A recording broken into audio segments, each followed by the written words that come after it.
स्वागत है बच्चों आपका अध्ययन विद मी पर। और आज मैं आपको कराने वाला हूँ चैप्टर नंबर 3। 2 चैप्टर मैथमेटिक्स के मैं पढ़ा चुका हूँ, जिसकी वीडियोस आपको 10th क्लास के मैथमेटिक्स वाले सेक्शन में जाके मिल जाएंगी प्लेलिस्ट में। आज मैं आपको पढ़ाने वाला हूँ चैप्टर नंबर 3, जो कि है pair of linear equation in 2 variables. ठीक है, तो ध्यान से समझना। तो थोड़ा बड़ा चैप्टर भी है, तो इसको ध्यान से समझिएगा। और यहाँ से क्वेश्चंस भी काफ़ी आते हैं बोर्ड एग्जाम्स में, मल्टीपल चॉइस में भी काफ़ी क्वेश्चन पूछे जाते हैं। तो आइए इन क्वेश्चंस को करते हैं। आसान भी है काफ़ी चैप्टर। तो सबसे पहली चीज़ यहाँ पे कि देखो, इसको ही डिकोड करते हैं जो यहाँ पर लिखा गया है। कि सबसे पहले तो यहाँ पर आ रहा है पेयर। पेयर मतलब होता है कि जो डबल होता है ना, जोड़े में होता है, उसको हम पेयर बोलते हैं। तो यहाँ पर आ रहा है 2। ठीक है, और pair of linear equation. Linear का मतलब होता है लाइन, जो कि लाइन होती है। जैसे लाइन को बोलेंगे जो इक्वेशन हमारी लीनियर फॉर्म को शो करे, उसको हम लीनियर इक्वेशन बोलेंगे। तो लीनियर इक्वेशन होती क्या है, तो सबसे पहले तो यहाँ पे ग्राफिकली समझते हैं। जैसे आप जानते हो, ये मैंने कार्टेशियन प्लेन बना लिया, एक्स एक्सिस, और ये वाई एक्सिस होता है हमारा। तो अगर सपोज़ करो कोई लाइन इस ग्राफ को इस तरीके से जा रही है, सीधी लाइन एकदम, तो इसको हम बोलते हैं लाइन। और लाइन एक एंडलेस होती है दोनों साइड से। सपोज़ करो ये पी क्यू लाइन है हमारी, और ये दोनों तरफ से क्या है, एंडलेस है। तो लाइन हमेशा एंडलेस होती है। तो इस स्ट्रेट लाइन, ये क्या है हमारी, ये एक स्ट्रेट लाइन है, स्ट्रेट लाइन। अब इस लाइन की कुछ ना कुछ इक्वेशन होगी। ठीक है, जैसे हमने पिछले चैप्टर में पढ़ा था पॉलिनोमियल में, तो उसमें जो ग्राफ आता था वो इस तरीके से पैराबोला आता था, यू शेप का। ठीक है, और इसकी भी एक इक्वेशन होती थी, है ना, ax² bx + c, जो कि क्वाड्रेटिक इक्वेशन पढ़ते थे हम, वो पैराबोला की इक्वेशन होती थी। तो इसी तरह से एक स्ट्रेट लाइन होगी, तो उसकी भी एक ना कुछ इक्वेशन होती है, जिसे हम क्या बोलते हैं शॉर्ट में, जिसे हम लीनियर इक्वेशन बोलते हैं। अब उसकी इक्वेशन कैसी होती है, तो वो इक्वेशन मैं यहाँ पर लिख रहा हूँ। ठीक है, तो यहाँ पर मैं हेडिंग डाल रहा हूँ लीनियर इक्वेशन। लीनियर इक्वेशन की जो जनरल फॉर्म है, यहाँ पर लिख रहा हूँ general form of linear equation. ठीक है, तो जो जनरल फॉर्म होती है लीनियर इक्वेशन की, वो कुछ इस टाइप की होती है। ax², सॉरी,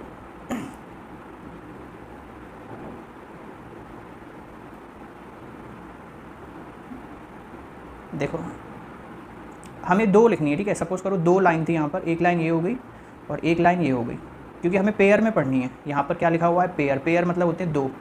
तो 2 जोड़ी इक्वेशंस हम पढ़ेंगे। ये दोनों की दोनों क्या रिप्रेजेंट कर रही हैं, ये स्ट्रेट लाइन को रिप्रेजेंट कर रही हैं। सपोज़ करो ये वाली जो लाइन थी ये AB थी, तो इन दोनों की ही इक्वेशन मैं लिख रहा हूँ। तो इसका नाम हो गया a1x + b1y + c1 = 0। तो इस टाइप की कुछ हमारी जनरल फॉर्म में लिख दी है मैंने ये लीनियर इक्वेशन को। और इसकी जो ऊपर इक्वेशन है, इसका नाम हो जाएगा a2x + b2y + c2 = 0। तो ये दोनों ही इक्वेशन जो लिखी गई हैं, ये इन दोनों लाइंस को रिप्रेजेंट कर रही है। सपोज़ करो ये वाली इस लाइन की इक्वेशन हो गई, और ये जो मैंने लिखी है ये इस लाइन की इक्वेशन हो गई। ठीक है, तो ये जनरल फॉर्म है लीनियर इक्वेशन की, जो आपको इस तरीके से याद रखना है हमेशा। तो या फिर कोई आपसे पूछ ले कि जो लीनियर इक्वेशन होती है वो किस फॉर्म की होती है, तो आपको इसी तरीके से बताना है, ax + by + c = 0। तो ये तो 2 इक्वेशन थी, इसीलिए मैंने a1 b1 a2 b2 c2 इस तरीके से इनको दिखाया है। लेकिन एक्चुअल में आप ऐसे भी बता सकते हो, ax + by + c = 0। इस तरीके से भी आप इक्वेशन को बता सकते हो। अब इसमें कौन सी टर्म क्या चीज़ है, वो हम यहाँ पर लिखने वाले हैं। जैसे हमने ऊपर जब पॉलिनोमियल चैप्टर पढ़ा था, तो हमने क्वाड्रेटिक इक्वेशन को भी हमने पढ़ा था, उसमें कौन सा टर्म क्या रिप्रेजेंट करता है। तो सबसे पहले तो देखो, x के साथ जो कुछ भी होता है वो x का कोफिशिएंट है। ठीक है, कोफिशिएंट ऑफ x है वो। ठीक है, सिमिलरली यहाँ पर जो y के साथ है वो कोफिशिएंट ऑफ y का हो गया, आप उसे कोफिशिएंट ऑफ y बोल देंगे हम इसे। और सिमिलरली यहाँ पर c था, वहाँ पे भी c आता था जब हमने क्वाड्रेटिक इक्वेशन पढ़ा था, तो c फॉर कांस्टेंट टर्म। ये कोई ना कोई नंबर होता है यहाँ पर, तो ये कांस्टेंट टर्म है हमारी। ठीक है, तो ये हो गया हमारा। अब यहाँ पर x और y क्या है, तो x और y यहाँ पर 2 वेरिएबल हैं। ठीक है, कौन है ये, 2 वेरिएबल्स। तो इसीलिए चैप्टर का नाम भी है इन 2 वेरिएबल। इन 2 वेरिएबल का मतलब ऐसी लीनियर इक्वेशन जिसमें 2 वेरिएबल हो और वो पेयर में भी हो। तो पेयर के लिए तो मैंने ये फर्स्ट लाइन ये हो गई हमारी a1x वाली, और सेकंड लाइन ये हो गई हमारी a2x वाली। और हमेशा लीनियर इक्वेशन का जो ग्राफ होता है वो एक स्ट्रेट लाइन आता है। ठीक है, तो यहाँ पर एक नोट लिख देता हूँ मैं आपके लिए कि the graph of linear equation is always a straight line, straight line, ठीक है। ये आपको याद रखना है यहाँ पे कि जो लीनियर इक्वेशन का जो ग्राफ होता है वो ऑलवेज अ स्ट्रेट लाइन होता है, ठीक है। और वो मैंने आपको ड्रॉ करके भी दिखा दिया ऊपर। अब जिस तरीके से हम पीछे हमने ज़ीरोज़ निकालना सीखा था पिछले चैप्टर में, पॉलिनोमियल वाले चैप्टर में, तो इस चैप्टर में हम जो है उस पिछले चैप्टर में हम इक्वेशन को सॉल्व करते थे तो उसके ज़ीरोज़ फाइंड आउट करते थे, ठीक है। वो ज़ीरोज़ ही उस इक्वेशन के जो होते थे आंसर होते थे और वो x की वैल्यू होती थी। तो यहाँ पर जो वेरिएबल हैं वो दो हैं, एक तो x है और एक y है। तो इन x और y को हमें फाइंड आउट करना पड़ेगा हर क्वेश्चन में, ठीक है। तो इन वेरिएबल्स को फाइंड आउट करने के लिए हमारे पास 3 मेथड हैं, ठीक है। पहले 5 मेथड हुआ करते थे बट अब 3 ही मेथड हैं, तो अब आपके लिए थोड़ा सा बर्डन कम है। तो यहाँ पर मैं लिख रहा हूँ मेथड्स, कौन कौन से मेथड हैं उनकी एक बार बातचीत कर लेते हैं। फिर इन 3 मेथड पर ही बेस्ड 3 एक्सरसाइज हैं जिनको हमें एक एक करके पढ़ना है। सिंपल ये 3 चैप्टर 3 सॉल्यूशन 3 मेथड्स में कंप्लीट हो जाएगा आपका, ठीक है। तो मेथड्स ऑफ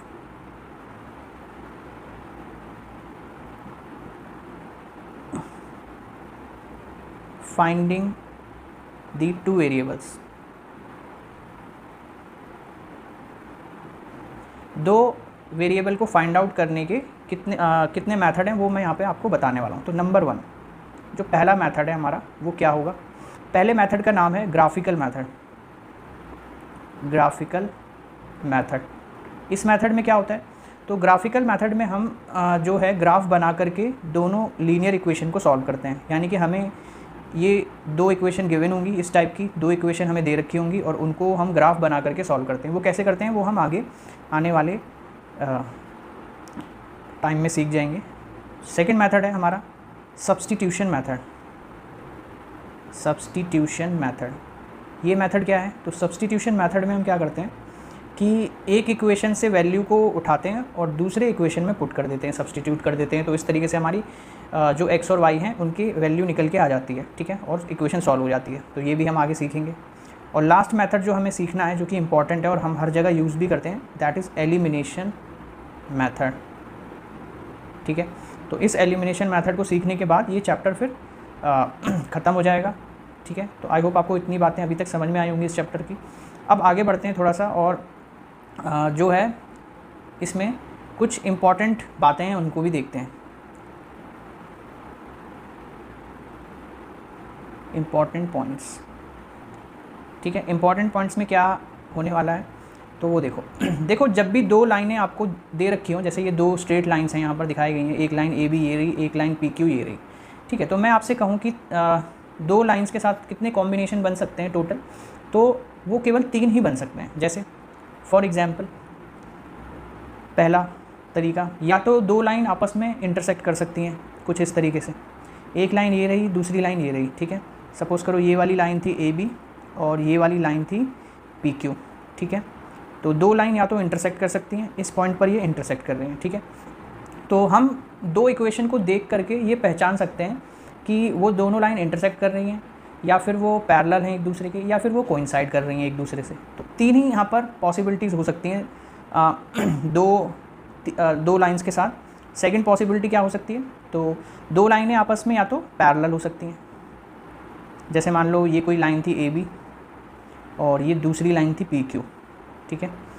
तो ये दोनों लाइनें क्या हैं, आपस में पैरेलल हैं इस वक्त। तो एक कंडीशन तो ये भी बन सकती है। और एक लास्ट कंडीशन जो लाइन के लिए बन सकती है वो ये है,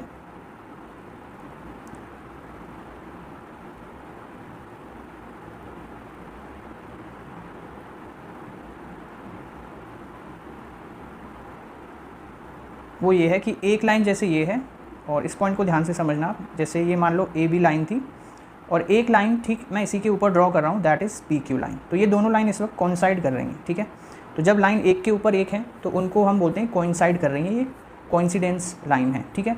तो अब इसके अलावा 2 लाइन्स में और कोई रिलेशन होना पॉसिबल नहीं है, या तो इंटरसेक्ट करेंगी, या पैरेलल होंगी 2 लाइन एक दूसरे के, या वो कोइंसाइड करेंगी, एक के ऊपर एक होंगी, ठीक है।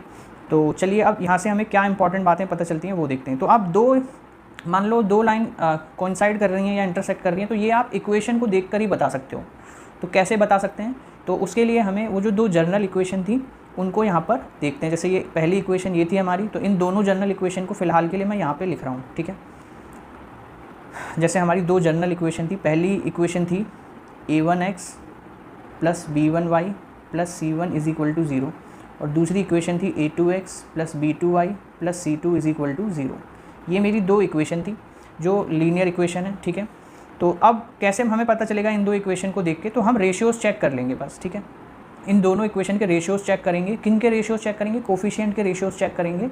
अगर कुछ इस तरीके से इक्वेशन बनती है a1/a2 does not equal to b1/b2 अगर निकल के आता है, ठीक है, अगर ये सिचुएशन बन रही है, आप a1/a2 का रेशियो चेक करोगे, यहाँ पर a1, a2, b1, b2, c1, c2 की जगह कुछ ना कुछ नंबर आपको गिवन होगा, कोफिशिएंट गिवन होगा। आप इस तरीके से फाइंड आउट कर सकते हो। a1/a2 करोगे और b1/b2 करोगे, अगर वो दोनों बराबर नहीं आए तो ऐसी लाइन हमेशा क्या होती है? वो इंटरसेक्टिंग लाइन होती है। तो ऐसी लाइन को हम क्या बोलते हैं? तो ये तो इनका कंडीशन हो गई, ये तो इन दो लाइन के लिए कंडीशन हो गई इंटरसेक्टिंग लाइन के लिए। तो इसको हम बोलेंगे क्या? Intersecting line. इंटरसेक्टिंग लाइन इनका नाम हो जाएगा, ठीक है। ठीक है, समझ में आ गया। चलिए, अब इंटरसेक्टिंग लाइन जब भी आएगी तो इंटरसेक्टिंग लाइन जो है वो केवल और केवल एक पॉइंट पे कट कर रही है, ठीक है। तो इसीलिए इस लाइन को हम क्या बोल देंगे? इसके कितने सॉल्यूशन होंगे? तो हमेशा याद रखो, जब भी दो लाइन एक दूसरे को कट करती हैं या टच करती हैं तो उनके उतने ही सॉल्यूशन पॉसिबल होते हैं जितनी बार वो कट करें या जितनी बार वो एक दूसरे को टच करें, ठीक है। तो ये दोनों लाइन एक दूसरे को एक पॉइंट पर कट कर रही हैं। तो अगर मैं बात करूँ कॉमन सोल्यूशन की, तो इनके पास होगा ओनली वन सोल्यूशन, ठीक है। इनके पास कैसा सोल्यूशन आएगा? हमारे पास वन कॉमन सोल्यूशन, ठीक है। ऐसे भी लिख सकते हो, कॉमन सोल्यूशन की बात हो रही है यहाँ पे, तो ओनली वन कॉमन सोल्यूशन, ठीक है। इनके पास क्या होगा? एक ही कॉमन सोल्यूशन होगा। क्लियर है ये चीज़? ठीक है, समझ में आई होगी। तो एक कॉमन सोल्यूशन होगा। अब ये एक पॉइंट पर कट कर रही हैं एक दूसरे को, तो ये एक पॉइंट पर कंसिस्टिंग भी होंगी, है ना। एक पॉइंट इनके लिए क्या है? कॉमन है। तो इसीलिए इन लाइन को हम इंटरसेक्टिंग लाइन तो कहते ही कहते हैं, लेकिन कभी कभी हम इन्हें कंसिस्टिंग भी बोल देते हैं कि ये कैसी लाइन है? तो कंसिस्टिंग लाइन है ये, ठीक है। इनको हम कंसिस्टिंग लाइन बोल देते हैं। तो ये तीन इंपॉर्टेंट पॉइंट आपको याद रखने हैं इंटरसेक्टिंग लाइन के बारे में, और कुछ नहीं, ठीक है। बाकी सब हो जाएगा। अब नेक्स्ट लाइन की तरफ चलते हैं। पैरेलल लाइन के लिए क्या कंडीशन है? तो सबसे पहले तो हम देखो, ये कंडीशन है ना, तो इसके नीचे मैं कंडीशन भी लिख देता हूँ तो आपको याद रहेगा किसकी बात हो रही है। तो that is condition for intersecting line क्या होती है? a1/a2 does not equal to b1/b2। चलिए आगे चलते हैं और पैरेलल लाइन के लिए सबसे पहले कंडीशन देखते हैं कि पैरेलल लाइन की कंडीशन क्या होगी। तो पैरेलल लाइन के लिए जो कंडीशन होगी वो ये होगी कि a1/a2 जो है वो बराबर होना चाहिए b1/b2 के, लेकिन ये c1/c2 के बराबर नहीं होना चाहिए। तो अगर ऐसी सिचुएशन बन रही है कि a1/a2 बराबर आ रहा है b1/b2 के, लेकिन c1 c2 के बराबर नहीं है वैल्यू, तो वो उन लाइन को हम क्या बोल देते हैं? ऐसी लाइंस को हम बोल देते हैं, इनका नाम पड़ गया, केवल और केवल इक्वेशन देख के आप बता सकते हो, तो ऐसी लाइंस को हम बोल देंगे पैरेलल लाइन। ये कैसी लाइंस हैं? ये पैरेलल लाइंस हैं, ठीक है। और इनके अगर कॉमन सोल्यूशन की बात करें तो there is no common solution. ये एक दूसरे को टच ही नहीं कर रही हैं, ना ही कट कर रही हैं, तो इनके जो सोल्यूशन होंगे no common solution. Common solution इनका एक भी नहीं होगा। आई होप आपको ये समझ में आ गया होगा। अब पैरेलल लाइंस जो हैं इनको पैरेलल लाइन बोलते हैं। अच्छा, जिनके सोल्यूशन होते हैं उनको हम कंसिस्टिंग भी बोलते हैं, तो इसीलिए इसका एक और नाम है, इसको आप ऐसे भी समझ सकते हो, ये इनकंसिस्टिंग लाइन भी हो जाएंगी। इनकंसिस्टिंग लाइन भी हम इन्हें बोल सकते हैं, क्योंकि ये कंसिस्टेंट है ही नहीं, किसी पॉइंट पे टच ही नहीं कर रही है, मीट नहीं कर रही है किसी पॉइंट पे। तो ये आपको इनके बारे में याद रखना है, ठीक है। चलते हैं लास्ट लाइन की तरफ, वो उसके लिए कंडीशन देख लेते हैं सबसे पहले। तो कंडीशन फॉर कोइंसिडेंस लाइन के लिए क्या कंडीशन है हमारे पास? तो देखो, जब आपका a1/a2 is equal to b1/b2 is equal to c1/c2, ये आपका तीनों बराबर आ जाएं रेशियोज़ आपस में, तो ऐसी लाइंस को हम बोल देंगे कोइंसिडेंस लाइन। कोइंसिडेंस लाइन, ठीक है। और कोइंसिडेंस लाइन जो होती हैं वो हर पॉइंट पे टच कर रही हैं एक दूसरे को, तो इसीलिए इनको हम क्या बोल देंगे? इनके लिए जो सॉल्यूशन निकलेंगे वो कई सारे होंगे। अब आप जानते हो लाइन जो होती है वो इनफाइनाइट पॉइंट से मिलके बनी होती है। तो पहली लाइन ए बी लाइन भी इनफाइनाइट पॉइंट से मिलके बनी है, ठीक है, जो ए बी लाइन है, और उसी के ऊपर जो हमारी पी क्यू लाइन है वो भी इनफाइनाइट पॉइंट से मिलके बनी है, तो ये दोनों एक दूसरे को इनफाइनाइट पॉइंट पे टच कर रही होंगी, तो ऐसी लाइंस के जो सॉल्यूशन है कॉमन सॉल्यूशंस वो भी कितने होंगे, इनफाइनाइट। तो इसके लिए आप लिख सकते हो infinite common solutions, infinite common solutions. तो इनफाइनाइट सॉल्यूशंस निकल के आते हैं ऐसी लाइंस के लिए। जब आप इनको सॉल्व करते हो, एक्स और वाई की वैल्यूज़ निकालते हो, तो इनफाइनाइट वैल्यूज़ निकल के आएंगी। कोइंसिडेंस लाइन, अच्छा ठीक है, अब इनके सॉल्यूशन निकल के आ रहे हैं, तो इनको हमने क्या नाम दे दिया, इनको हम बोलेंगे कंसिस्टिंग लाइन। कंसिस्टिंग लाइन भी हम इन्हें बोल सकते हैं कि ये भी कंसिस्टिंग है, ठीक है। और देखो इनका एक और नाम गिवन है एनसीईआरटी में, तो वो भी आपको याद रखना है। अब ये हर पॉइंट पर एक दूसरे को मीट कर रही हैं, टच कर रही हैं, तो ये डिपेंडेंट भी कहलाती हैं। ऐसी लाइंस को हम डिपेंडेंट भी बोल देते हैं, डिपेंडेंट लाइंस, ठीक है, एक दूसरे पे डिपेंडेंट हैं। तो ये था थोड़ा सा linear equation of two variable के लिए इंपॉर्टेंट पॉइंट्स जो मुझे आपको बताने थे। अब आप जो है चैप्टर को करने के लिए रेडी हो। इस पूरे चैप्टर के लिए आपको इतनी बातें अपने दिमाग में रखनी है, और अगर इतनी बातें आपको पता हैं तो आपको इस चैप्टर में ज़रा भी दिक्कत नहीं होगी। सब कुछ खटाखट आराम से आप करते चले जाओगे और कोई भी दिक्कत नहीं आने वाली है, ठीक है। चलिए आगे बढ़ते हैं। और अब इस यहाँ पर मैंने एनसीईआरटी भी ओपन करके रखी है, तो देखो यहाँ पर ये कंडीशंस दे ही रखी हैं। ये जो ब्लू वाले रेक्टेंगल में आप देख सकते हो, इसमें वही चीज़ दे रखी है जो मैंने यहाँ पर आपको बताई है, ठीक है, कि इंटरसेक्टिंग की कंडीशन क्या है, कोइंसिडेंट की कंडीशन क्या है, पैरेलल लाइंस के लिए क्या कंडीशन है, ठीक है। तो ये वही चीज़ है। फिर जो सबसे पहले आपका जो मेथड आता है वो आता है ग्राफिकल मेथड। दो इक्वेशन को हम ग्राफिकल मेथड से सॉल्व कर सकते हैं। तो जो पहली एक्सरसाइज है वो ग्राफिकल मेथड पर बेस्ड है, सेकंड एक्सरसाइज सब्स्टिट्यूशन पर, इसी तरह थर्ड एक्सरसाइज एलिमिनेशन पर बेस्ड है। तो सबसे पहले हम बात करते हैं किसकी, इसकी जो ये है 3.1 एक्सरसाइज। तो हेडिंग डाल लेता हूँ मैं, एक्सरसाइज 3.1। तो हर एक सवाल को डिटेल में अच्छे से समझेंगे, क्योंकि एनसीईआरटी हर चीज़ का बेस होता है। अगर आप एनसीईआरटी अच्छे से पढ़ लेते हो, फिर उसके बाद आप साइड बुक लगाते हो, तो फिर आपको ना तो प्रॉब्लम होगी साइड बुक में भी, और फिर आपको एक बेस पता चल जाएगा कि कैसे क्वेश्चंस होते हैं और किस तरीके से हमें सॉल्व करने हैं, ठीक है। ये सारी चीज़ें आपको याद रखनी है इस चैप्टर में। तो सबसे पहला सवाल है कि form the pair of linear equation in the following problem and find their solutions graphically. तो ग्राफिकली हमें इन सबके सॉल्यूशंस को फाइंड आउट करना है। तो पहला सवाल है आपके स्क्रीन के ऊपर, ये रहा, इसको सॉल्व करते हैं हम। तो इसमें बोला जा रहा है कि 10 स्टूडेंट हैं। अच्छा, अब इसमें जैसे पहला सवाल है ये वर्ड प्रॉब्लम की फॉर्म में, यानी कि एक पैराग्राफ दे रखा होगा, तो इसमें इक्वेशन तो दे नहीं रखी है। तो जब भी वर्ड प्रॉब्लम आती है, देखो इस चैप्टर में भी वर्ड प्रॉब्लम है, और जब इसका अगला चैप्टर करेंगे क्वाड्रेटिक इक्वेशन, तो उसमें भी वर्ड प्रॉब्लम है, ठीक है। उसमें भी हमें फिर से वही इक्वेशन पढ़नी है, क्वाड्रेटिक इक्वेशन जो हमने पॉलिनोमियल में पढ़ी थी। तो अब इस वाले चैप्टर में जो पहला क्वेश्चन है ये वर्ड प्रॉब्लम की फॉर्म में है, और इसमें कोई भी इक्वेशन गिवन नहीं है। इसका मतलब इक्वेशन हमें बनानी पड़ेंगी। ये जो दो इक्वेशन की हमने बात करी है ना ऊपर, ये दो इक्वेशन, तो इन इक्वेशन को हमें पहले फॉर्म करना पड़ेगा, उसके बाद हम उन्हें सॉल्व करने की सोचेंगे। तो पहला ग्राफिकल मेथड से ही सॉल्व करना है, तो पहले इक्वेशन बनानी पड़ेंगी। तो उसके लिए आपकी जो रीडिंग स्किल है वो अच्छी होनी चाहिए, और जो है आपको इंग्लिश की हिंदी निकालनी आनी चाहिए, ताकि आपको समझ में आए चीज़ें। तो 10 स्टूडेंट्स ऑफ क्लास 10th 2 का पार्ट इन मैथमेटिक्स क्विज़, ठीक है। तो 10 स्टूडेंट थे, उन्होंने 10th क्लास की मैथमेटिक्स क्विज़ में पार्टिसिपेट किया। तो if the number of girls is 4 more than the number of boys, तो देखो उसने कहा है कि जो लड़कियों की संख्या है वो 4 ज़्यादा है लड़कों की संख्या से। तो हमें किसके रिस्पेक्ट में किसकी वैल्यू पता है, तो हमें गर्ल्स की वैल्यू पता है बॉयज़ के रिस्पेक्ट में। बॉयज़ कितने हैं, उस गर्ल्स उनकी 4 ज़्यादा है, तो बॉयज़ को हमें लेट करना पड़ेगा। तो इस तरह से आप रिलेट करके ये भी पता लगा सकते हो कि हमें लेट किसको करना है, बॉयज़ को एक्स लेट करें कि गर्ल्स को वाई लेट करें। तो इसमें तो हमें 2 वेरिएबल में बनानी पड़ेगी खैर इक्वेशन, तो आपको एक को एक्स लेना पड़ेगा और दूसरे को वाई लेना पड़ेगा, ठीक है। तो हमेशा एक्स और वाई आपको लेकर के आने पड़ेंगे। ऑल्दो आप इन क्वेश्चंस को 1 वेरिएबल बना करके भी सॉल्व कर सकते हो, कोई दिक्कत वाली बात नहीं, लेकिन क्योंकि उसने कहा है ग्राफिकल मेथड से करना है, तो इसीलिए हम ग्राफिकल मेथड से करेंगे। आप 1 वेरिएबल में भी सॉल्व कर सकते हो, लेकिन क्योंकि चैप्टर का नाम ही 2 वेरिएबल है, तो हम कोशिश करेंगे 2 वेरिएबल में बनाने की और फिर उसको सॉल्व करने की। एग्जाम में अगर वर्ड प्रॉब्लम आती है और ग्राफिकल मेथड आता है तो आपको 2 वेरिएबल में बनाना ही पड़ेगा, लेकिन केवल क्वेश्चन दे रखा है और वो आपसे केवल सिंपल सवाल पूछा। जैसे इसी क्वेश्चन को ले लेते हैं, तो इसमें लास्ट में पूछा गया है कि कितने बॉयज़ और गर्ल्स ने पार्टिसिपेट किया। तो उसमें आप फिर आपके पास कोई बाउंडेशन नहीं है, आप अपनी मर्ज़ी से कोई से भी कैसे भी इक्वेशन बना के सॉल्व कर सकते हो। आप चाहे 1 वेरिएबल में बना लो, चाहे 2 वेरिएबल में बना लो। तो पहले सवाल में आपसे बोला जा रहा है कि हम लेट कर लेते हैं, let the number of boys be x and the num, अब उनसे 4 ज़्यादा बोले ना, तो अगर and the number of girls be y. तो सिंपल करा हमने, बॉयज़ को x ले लिया और गर्ल्स को y ले लिया, ठीक है।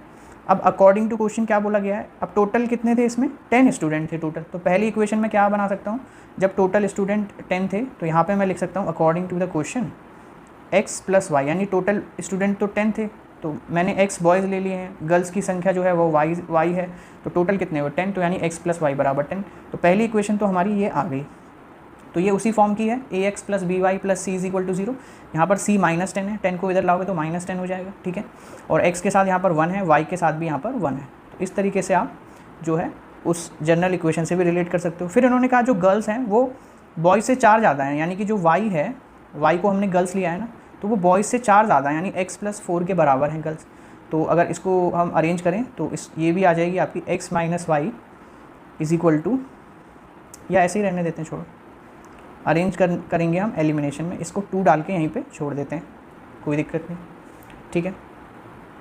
तो अब ये 2 इक्वेशन मेरी आ चुकी हैं, तो मैंने क्वेश्चन को पढ़ा, 2 इक्वेशन बनाई, अब इसे ग्राफिकली हमें सॉल्व करना है, तो ग्राफ भी बनाना पड़ेगा। तो अब इसको ग्राफिकल मेथड भी इसमें सीख जाओगे आप, ठीक है। तो ग्राफिकल मेथड में हम क्या करते हैं, तो सबसे पहले फर्स्ट इक्वेशन को लेते हैं, ठीक है। तो यहाँ लिखेंगे हम फ्रॉम इक्वेशन फर्स्ट। तो पहली इक्वेशन क्या है हमारी इक्वेशन है x + y is equal to 10। तो आप जानते हो कोई भी लीनियर इक्वेशन होती है तो वो एक स्ट्रेट लाइन होती है, और स्ट्रेट लाइन जो होती है वो इनफाइनाइट पॉइंट से मिलके बनी होती है। तो अगर मैं x की जगह कोई भी वैल्यू पुट करूँ तो उसकी करस्पॉन्ड मुझे y की वैल्यू मिल जाएगी, या मैं y की जगह कोई भी वैल्यू पुट करूँ उसके करस्पॉन्ड मुझे x की वैल्यू मिल जाएगी, ठीक है। तो मुझे ना पॉइंट फाइंड आउट करने हैं, तो 2 ही पॉइंट काफ़ी होते हैं फाइंड आउट करने के लिए। तो यहाँ पर मैं एक छोटी सी टेबल भी बना दे रहा हूँ, और उसमें मैं जो है उन 2 पॉइंट्स को लिख दूँगा, ठीक है। तो अब देखो किस तरीके से करना है। तो सपोज़ करो पहला पॉइंट फाइंड आउट कर रहा हूँ मैं, ठीक है। तो let x is equal to, मैंने ले लिया लेट से 5 ले लिया मैंने, ठीक है। तो y की वैल्यू कितनी आएगी, तो मैं इसको इस इक्वेशन में पुट करूँगा, तो ये बनेगा 5 + y इज़ इक्वल टू 10। तो यहाँ से y की वैल्यू आ जाएगी 5, ठीक है। तो इसका मतलब ये हुआ कि जब x 5 होगा तो y की वैल्यू भी कितनी होगी, 5 होगी। तो यहाँ पर x और y लिखता हूँ, यानी x जब मैंने 5 पुट किया तो y की वैल्यू भी मुझे क्या मिली, 5 मिली। तो इस तरीके से आपको 2 पॉइंट ले लेने, कोई भी वैल्यू पुट कर सकते हो। बस आपको ध्यान इतना रखना है कि जो नंबर बने ना वो हमेशा एग्जैक्ट बने, फ्रैक्शन में ना हो या पॉइंट में ज़्यादा ना जा रहा हो डिवाइड करने पे। जैसे ये तो सिंपल इक्वेशन है तो जल्दी सॉल्व हो जाएगी, लेकिन कभी कभी इक्वेशन कॉम्प्लिकेटेड होती है तो उसमें से पॉइंट निकालना टफ हो जाता है। तो आप कोशिश करना कि जो पॉइंट आप निकालो वो एग्जैक्ट नंबर में निकालो, ताकि आपको ग्राफ बनाने में प्रॉब्लम ना हो, ठीक है। तो इस बात का ध्यान रखना है। अब लेट मैंने x की वैल्यू कुछ और ले लेते हैं। सपोज़ करो मैंने 4 ले ली x की वैल्यू, तो इसको 4 पुट करोगे तो ये आएगा आपका 4 + y इज़ इक्वल टू 10। फिर 4 को उधर ले जाके माइनस करोगे तो y की वैल्यू आ जाएगी 6। 10 में से 4 गए तो 6 बचे, ठीक है। यानी कि इसका मतलब हुआ जब मेरा x 4 है तो y मेरा 6 है, ठीक है। तो इस तरीके से मैंने पहली इक्वेशन के लिए ये 2 पॉइंट फाइंड आउट कर लिए, यानी कि ये मेरी टेबल आ गई पहली इक्वेशन के लिए, या मैं ऐसा कह सकता हूँ पहली लाइन के लिए मेरी ये टेबल फॉर्म हो गई। यहाँ पर सेम चीज़ करनी है मुझे दूसरी वाली इक्वेशन के लिए। तो अब यहाँ लिखता हूँ मैं फ्रॉम इक्वेशन 2। तो सेकंड इक्वेशन क्या थी मेरी, y is equal to x + 4। तो वो मैंने यहाँ लिखा y is equal to x + 4। अब देखो इसके लिए भी 2 पॉइंट फाइंड आउट करना है। तो पहला पॉइंट ये रहा मेरा। सपोज़ करो y की जगह मैं 1 पुट करता हूँ, या x की जगह पुट कर लेते हैं। तो लेट अगर मैं x को 1 पुट करता हूँ लेट से, तो y की वैल्यू कितनी आ जाएगी, y की वैल्यू 5 आ जाएगी, क्योंकि 1 + 4 कितना आएगा, 5 आएगा, ठीक है। तो लो इसके भी पॉइंट फाइंड आउट होगा एक। तो इसकी टेबल मैं यहाँ बना लेता हूँ।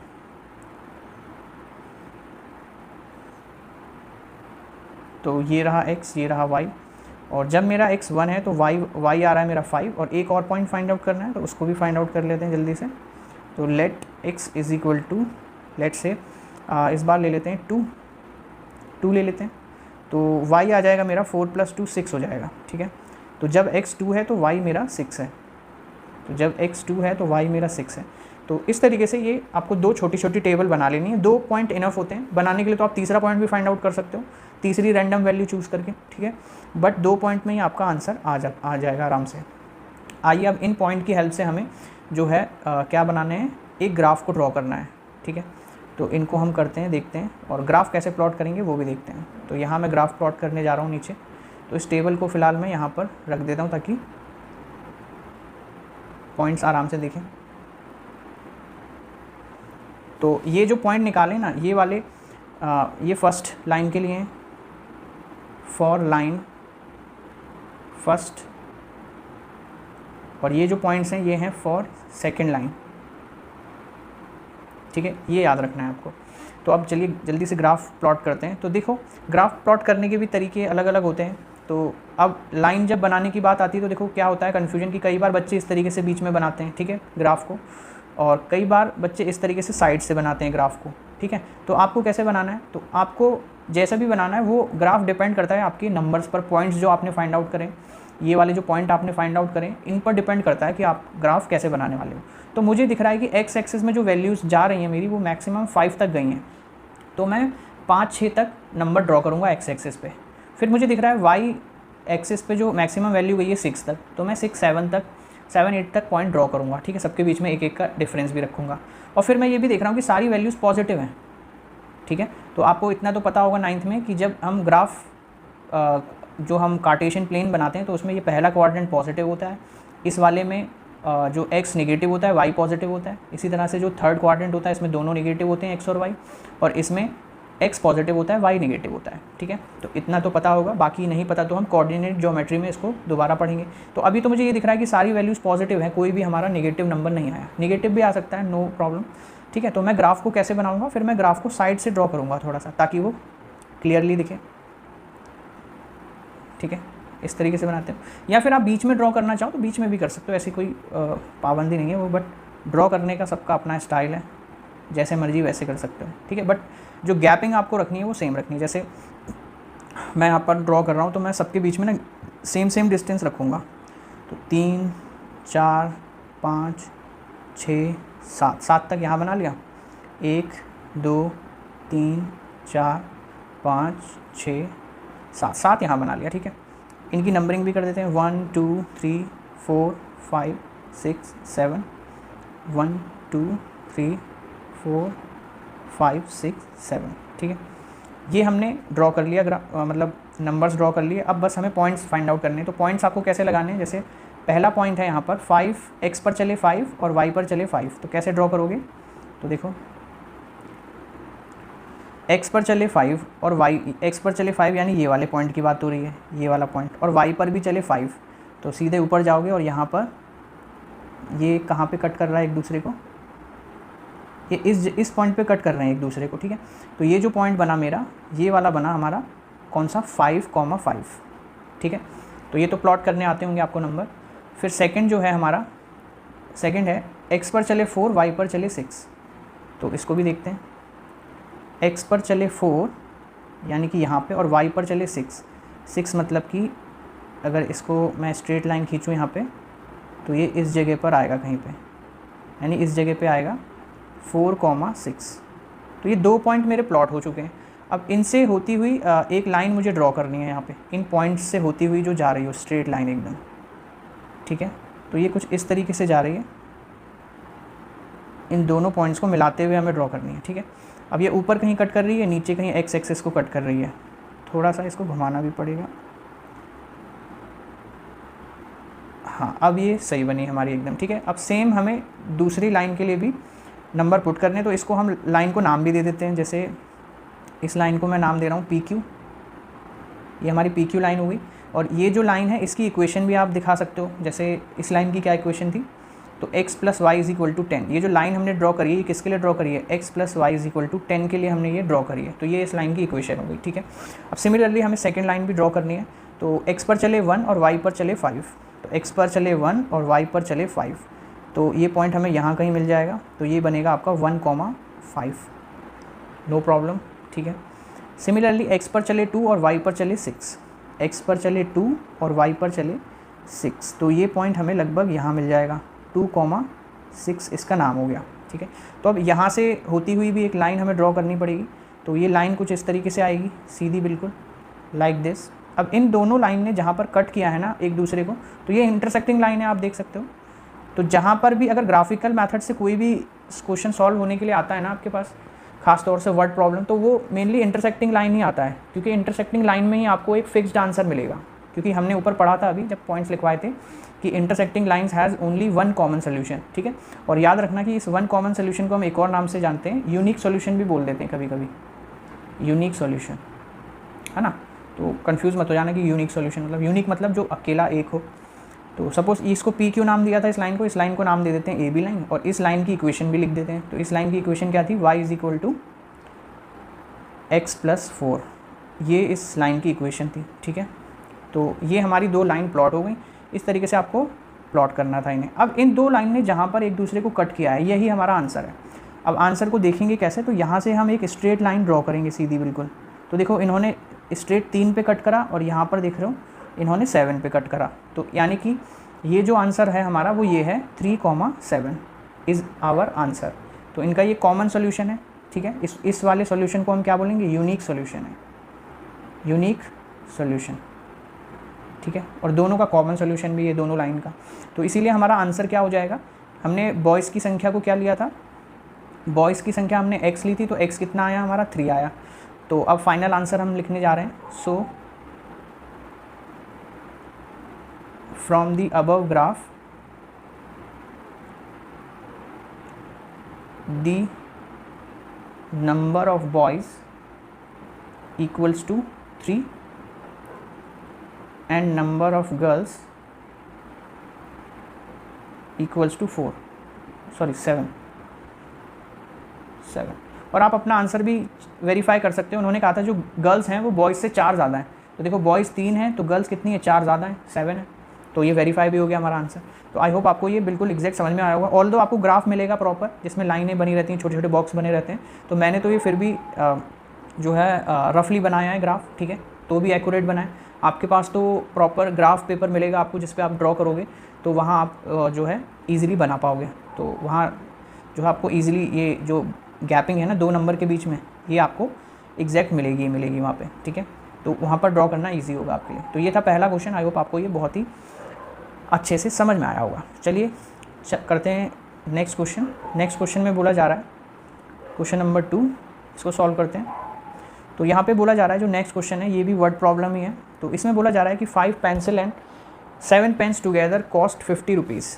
तो 5 पेंसिल थी और 7 पेन थे, उनका मिला के जो रकम थी वो थी 50 रुपये। और where is 7 pencil and 5 pens together cost 46 rupees. और बोल रहे हैं कि 7 पेंसिल और 5 पेन की जो कीमत थी वो थी 46 rupees. Find the cost of pencil and that of the 1 pen. तो देखो यहाँ पर 2 सेपरेट आइडेंटिटीज़ हमें दिख रही हैं, एक पेन है और एक पेन के बारे में बात हो रही है और एक पेंसिल के बारे में बात हो रही है। तो यहीं से आपके दिमाग में आ जाना चाहिए कि ये जो क्वेश्चन है ये लीनियर इक्वेशन इन 2 वेरिएबल्स का है, क्योंकि यहाँ पर 2 वेरिएबल लेट करने पड़ेंगे। जैसे ऊपर बॉयज़ और गर्ल्स थे, 2 चीज़ों की बात हो रही है, तो हमने क्या करा, एक को x ले लिया, दूसरे को y ले लिया। सिमिलरली यहाँ पेंसिल और पेन की बात हो रही है, तो हम क्या करेंगे, पेंसिल को x ले लेते हैं, पेन को y ले लेते हैं। अच्छा, इस पर कोई बाउंडेशन नहीं है, आप चाहो तो पेन को x ले लो, पेंसिल को y ले लो, आंसर में कोई फ़र्क नहीं आएगा, आंसर आपका एग्जैक्ट वही आएगा जो आना है। तो हम लेट कर लेते हैं, लेट दी, हमसे क्या पूछा है, कॉस्ट पूछी ना, तो late the cost of 1 pencil, जो चीज़ पूछी गई हो ना उसी को लेट करेंगे। Let the cost of 1 pencil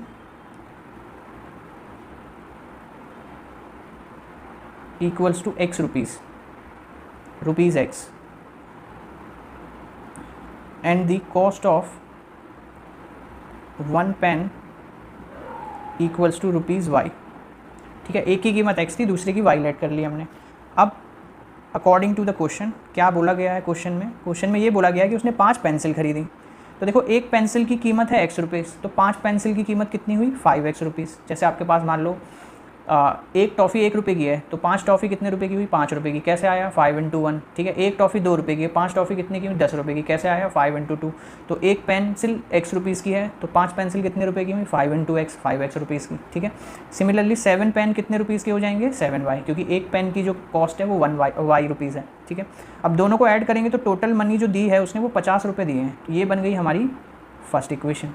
कोई दिक्कत इसमें, बहुत ही आसान था। ठीक है, सिमिलरली दूसरी इक्वेशन बन जाएगी हमारी दूसरी वाली, जो इन्होंने दे रखा है कि 7 पेंसिल यानी 7x और 5 पेन्स, तो 5y is equal to 46 rupees के ये टोटल लिए। तो ये बन गई हमारी सेकेंड इक्वेशन।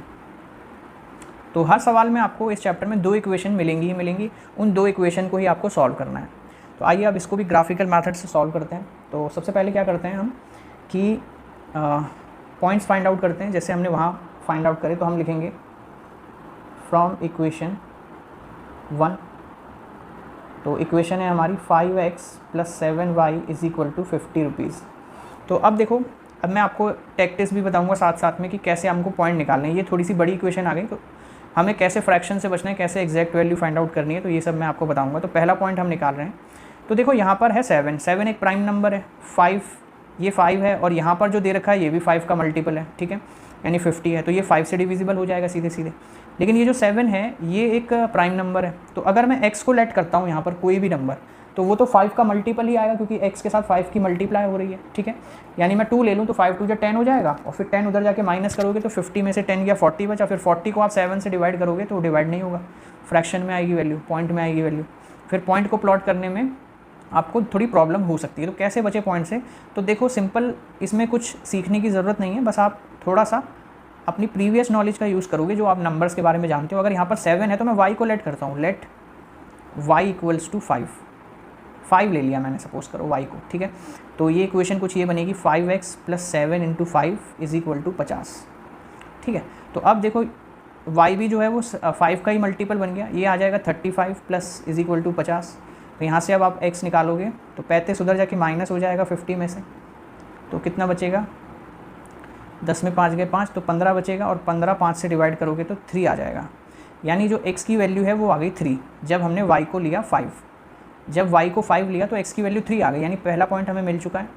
तो टेबल बना लेते हैं फटाफट से। ये हो गया x, ये हो गया y। तो जब मेरा x 3 है, इसको उल्टा लिख लेते हैं, जब x 3 है तो y 5 है हमारा, ठीक है, या जब y 5 है तो x 3 है हमारा, ठीक है। तो पहला पॉइंट आ गया। सेकंड पॉइंट निकालते हैं। सेकंड के लिए क्या करें? तो सेकंड पॉइंट के लिए हम क्या करते हैं, 5 का मल्टीपल चाहिए ना हमें, तो 7 को हम y को 10 ले लेते हैं इस बार, चलो ठीक है। y को हम क्या ले लेते हैं, लेट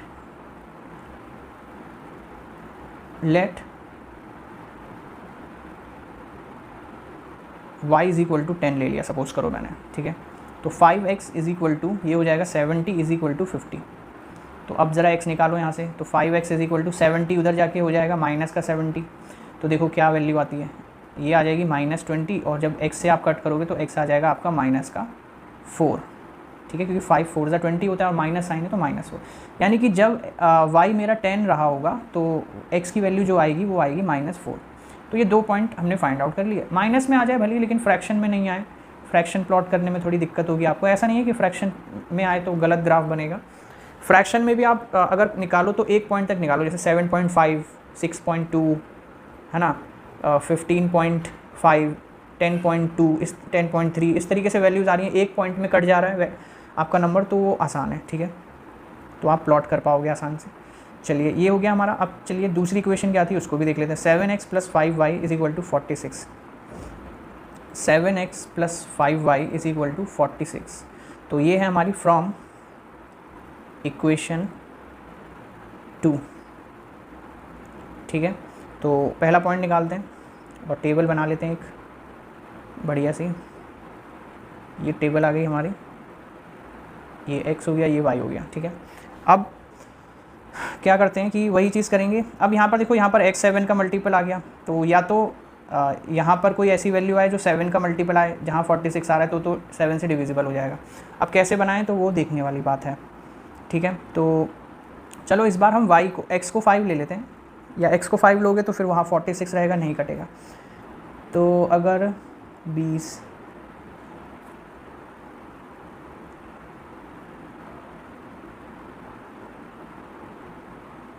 3 ले लेते हैं x को, ठीक है। Let x = 3। तो देखो क्या होता है, जब आपने 3 लिया x को तो ये आएगा 7 × 3 + 5y = 46। तो वो सोच के ऊपर डिपेंड है कि किस तरीके से हमें नंबर लेना। लेने को तो आप दुनिया भर का कोई भी नंबर ले सकते हो, ठीक है, इनफाइनाइट नंबर ले सकते हो आप। तो 5y = ये 46 उधर चला जाएगा, तो ये -21 हो जाएगा। तो अब देखो 6 में से 1 गए तो 5 बचे, और इधर 25 बचा, तो y की वैल्यू आ गई 25/5, यानी कि y आ गया सीधा आपका 5। तो देखा, जैसे ही मैंने x को 3 लिया तो y 5 आ गया। तो जब x 3 है तो y कितना होगा 5। सिमिलरली एक पॉइंट और निकालना है, तो उसको यहाँ निकाल लेते हैं हम। अब क्या लेट कर लेते हैं, तो अब लेट कर लेते हैं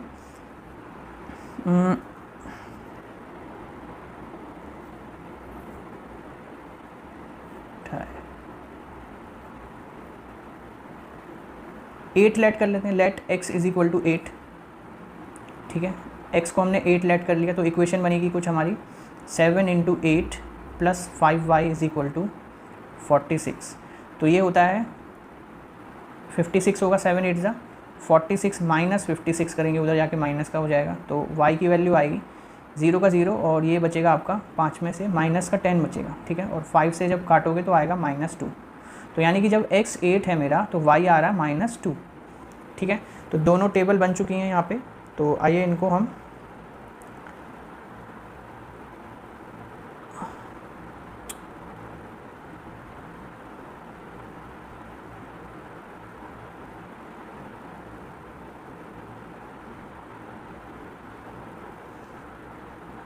अब इनकी हेल्प से हम बना लेते हैं ग्राफ।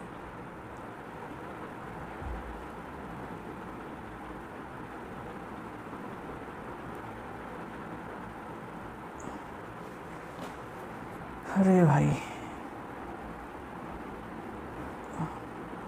तो 8 - x, और ये आया था आपका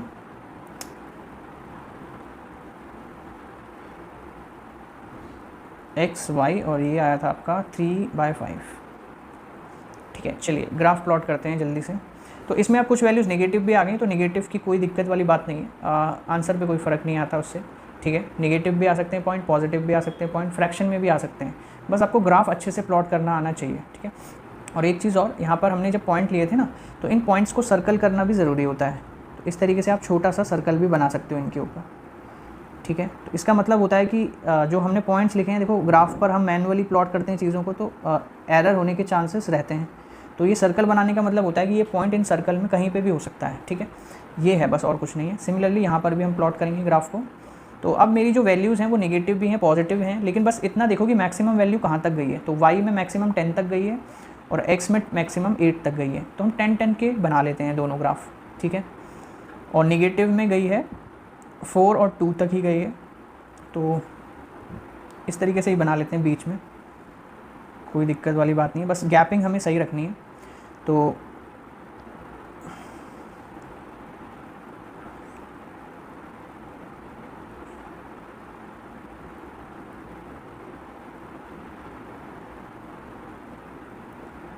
चलिए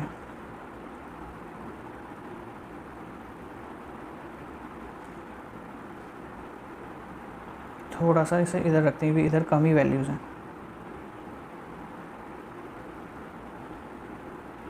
इसको उठा के इधर ले आते हैं।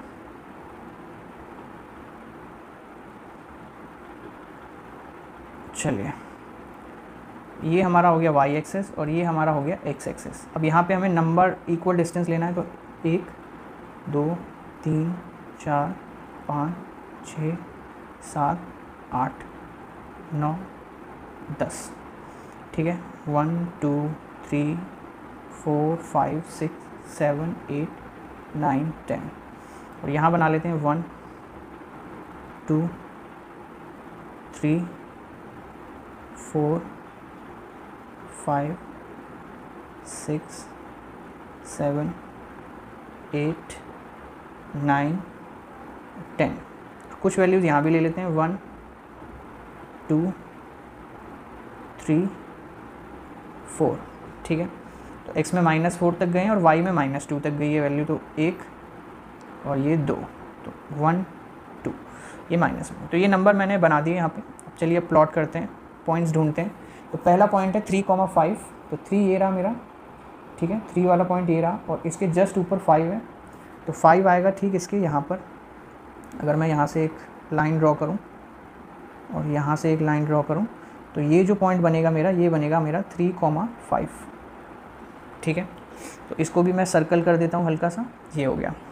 अब है -4, 10, तो -4 होगा लेफ्ट हैंड साइड पर, ये पॉइंट रहा, और 10 है वाई एक्सिस पर, चले 10, तो 10 तो सबसे ऊपर है, यहाँ पे है, तो इसके सीध में हमें लेना होगा ये पॉइंट, तो 10 यहाँ पर आ जाएगा, यानी ये हो गया मेरा -4, 10, ठीक है।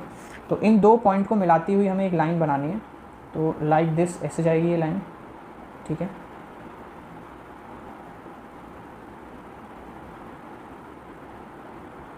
तो अब ये थोड़ा सा सेट करने में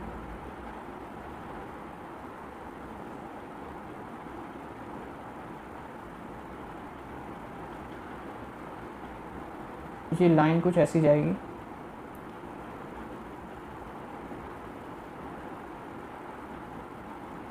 ये, ठीक है। तो इस लाइन को नाम दे देता हूँ, सपोज करो ये थी P और ये थी Q पॉइंट, ठीक है। तो ये लाइन ड्रॉ हो गई मेरी। अब सिमिलरली इस वाली से 3,5 है, तो 3,5 तो यही पॉइंट रहेगा हमारा, सेम पॉइंट है सेकेंड लाइन के लिए। और 8,2, तो 8 तो ये रहा हमारा, x पर चले 8 और y पर चले -2, तो -2 इधर आएगा आपका नीचे की साइड, तो ये पॉइंट यहाँ पे कट करेंगे एक दूसरे को, तो ये हो गया हमारा 8, -2, ठीक है। तो अब यहाँ से होती हुई एक लाइन ड्रॉ करनी है हमें इस तरीके से कुछ, तो इसको भी हमें सीधा करना पड़ेगा।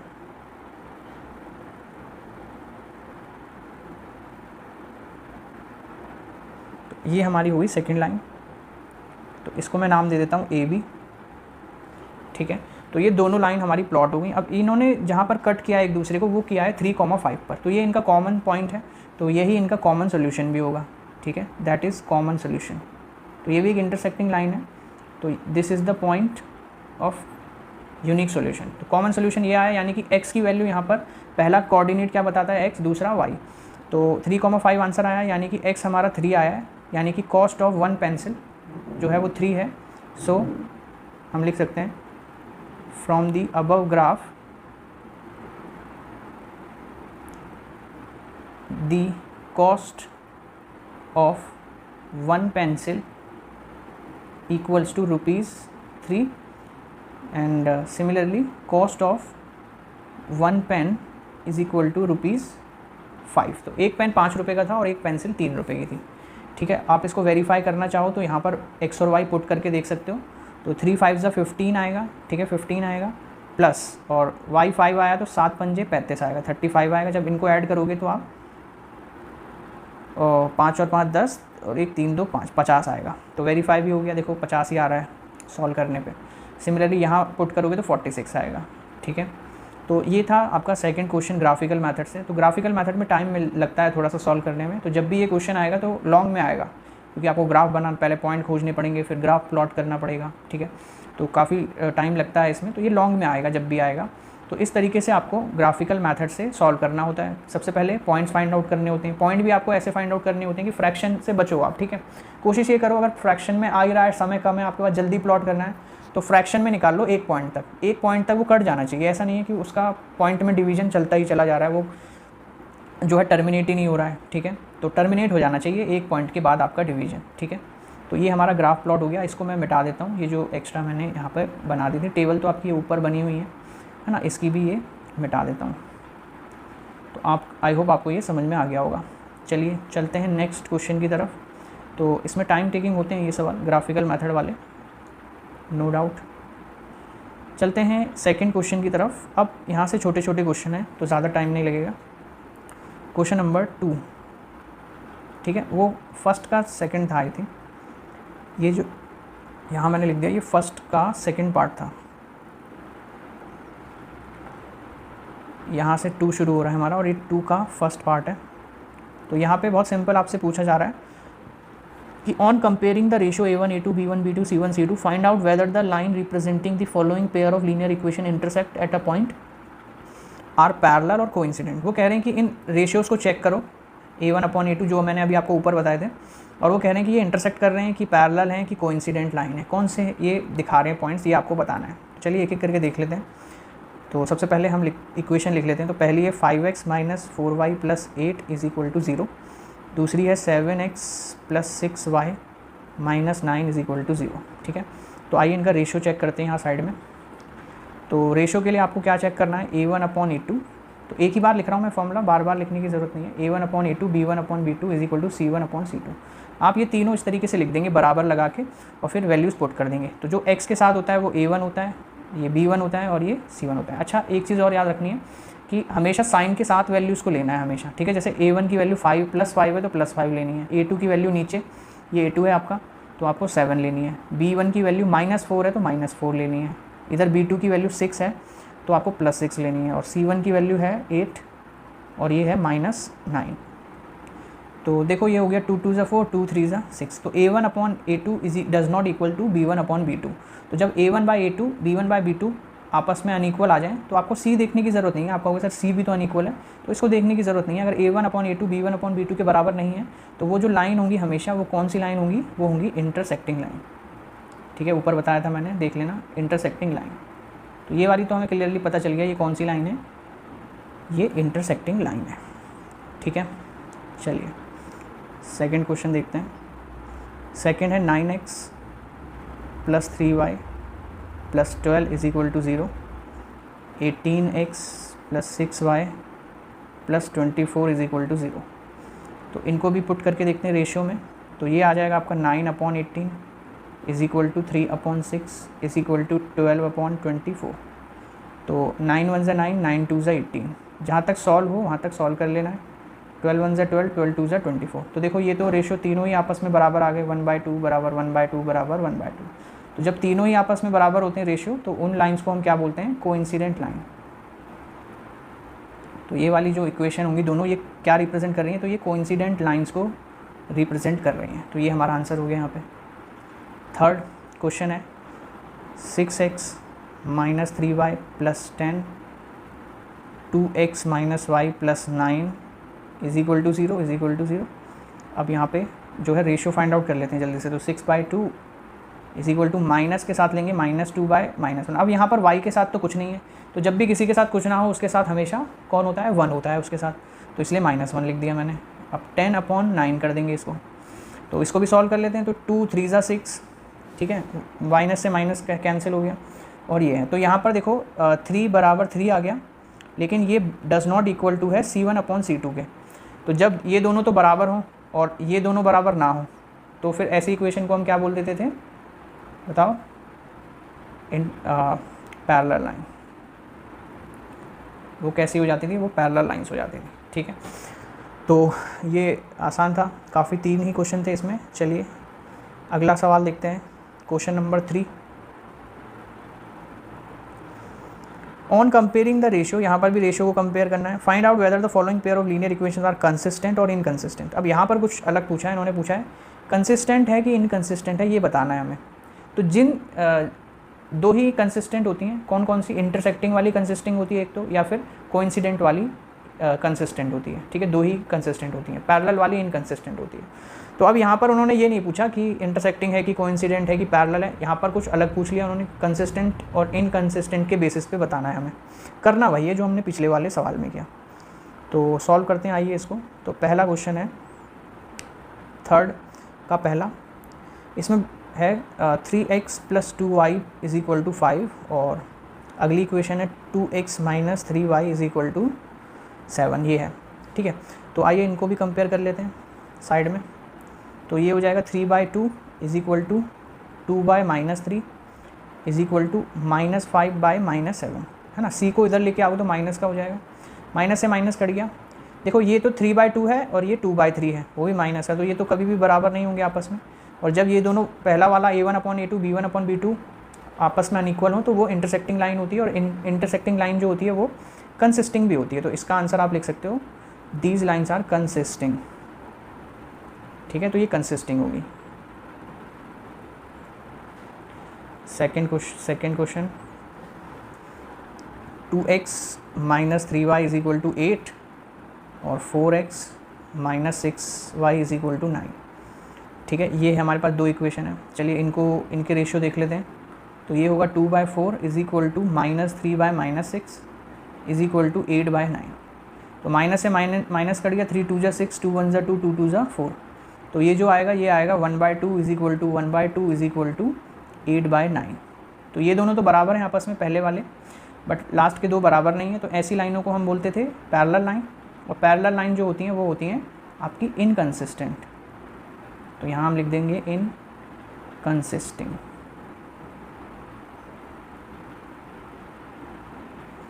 ठीक है, आसान है ये तो, बहुत आप कर सकते हो आराम से। Third question, 3/2x plus 5/3y is equal to 7, और अगला है 9x minus 10y is equal to 14। ठीक है, तो इसको देख लेते हैं, इनके रेशियोज चेक करते हैं आओ। तो देखो ये अपॉन में आ जाएगा। ठीक है, 3/2 divide by 9 is equal to 5/3 divide by -10 is equal to -7/-14। तो माइनस से माइनस कट गया, 7 1 ज़ा 7, 7 2 ज़ा 14, ये 2 नीचे आ जाएगा तो ये हो जाएगा 3/9 2 ज़ा 18, और ये 3 नीचे आ जाएगा तो 5 ये हो जाएगा माइनस का 30। तो 5 1 ज़ा 5, 5 6 ज़ा 30, 3 1 ज़ा 3, 3 6 ज़ा 18, और ये आ गया आपका 1/2। तो देखो ये तो आ रहा है 1/6 और ये आ रहा है 1/-6 और बराबर 1/2। तो ये दोनों बराबर तो हैं लेकिन माइनस आ रहा है, तो इसीलिए ये बराबर नहीं है। ठीक है, 1/6 बराबर है 1/6 के, लेकिन दूसरा वाला 1/6 के पीछे माइनस लगा हुआ है, तो ये हम बराबर नहीं होंगे कभी भी। ठीक है, तो इसीलिए ये वाली भी लाइन कौन सी हो जाएंगी, इंटरसेक्टिंग लाइन बोलते हैं, तो ये हो जाएंगी आपकी कंसिस्टिंग। ठीक है, आसान है। फोर्थ क्वेश्चन, फोर्थ है आपका 5x minus 3y is equal to 11, और माइनस के 10x प्लस के 6y is equal to minus के 22। ठीक है, जब आप इन्हें कैलकुलेट करोगे तो आएगा 5/10 equals to -3/6 is equal to 11/-22। तो 11 दूनी 22, 3 2 जा 6, 5 2 जा 10, तो ये आ रहा है 1/2 इज इक्वल टू, अच्छा माइनस है यहाँ पे तो यहाँ भी माइनस आएगा, तो -1/2 -1/2, और ये भी आ गया आपका -1/2। तो तीनों ही माइनस तीनों ही बराबर हैं एक दूसरे के। तो जब तीनों बराबर आ जाएं तो वो कोइंसिडेंट लाइन होती है, और कोइंसिडेंट लाइन को हम कंसिस्टिंग बोलेंगे क्योंकि उनके सॉल्यूशंस पॉसिबल हैं। तो ये हर पॉइंट पे कंसिस्टिंग होंगी। Fifth question, 4/3x plus 2y is equal to 8, and second equation is 2x plus 3y is equal to 12। तो जब इनके रेशियोज़ हम फाइंड आउट करेंगे तो आएगा 4/3 divide by 2 is equal to 2/3 is equal to -8/-12। ठीक है, सी राइट हैंड साइड में है ना, तो उधर जाके माइनस का होगा, तो चाहो तो ऐसे लिख लो। तो मेरी मानो तो इसी फॉर्म में सबसे पहले इक्वेशन को इस फॉर्म में लिखा करो, ax plus by plus c is equal to 0। ठीक है, इस फॉर्म में लिखोगे तो कभी गड़बड़ नहीं होगी। तो ये 3 तो नीचे आ जाएगा। ठीक है, तो ये बचेगा आपका 3/3 2 जा 6, 2/3 और 8/12। तो 2 4 जा 8, 2 3 जा 2 6 जा, या 4 से कट कर लेते हैं सीधे, 4 2 जा 8, 4 3 जा 12, 2 2 जा 4, 2 3 जा 6। तो ये भी आ गया आपका बराबर ही आ गया, 2/3 is equal to 2/3 is equal to 2/3। तो देखो ये तीनों ही बराबर आ गए यहाँ पर भी, तो ये भी कोइंसिडेंस लाइन होगी, और कोइंसिडेंस लाइन को हम बोल देते हैं कंसिस्टिंग लाइंस। ठीक है, तो इस क्वेश्चन में आपको बताना था कौन सी कंसिस्टिंग है, कौन सी इनकंसिस्टिंग है। ठीक है, तो आई होप आपको यहाँ तक समझ में आ गया होगा। तो ये था पहला पार्ट लीनियर इक्वेशन इन 2 वेरिएबल का। तो आगे भी हम इन क्वेश्चन को सॉल्व करेंगे और इस एक्सरसाइज को ख़त्म करके फिर नेक्स्ट 3.2 चालू करेंगे। ठीक है, तो आई होप आपको समझ में आया होगा। कोई भी डाउट या कोई भी परेशानी आई हो तो मुझे कमेंट बॉक्स में बता देना, मैं उसको क्लियर कर दूँगा। ठीक है, तो मिलते हैं नेक्स्ट पार्ट में, तब तक के लिए बाय बाय।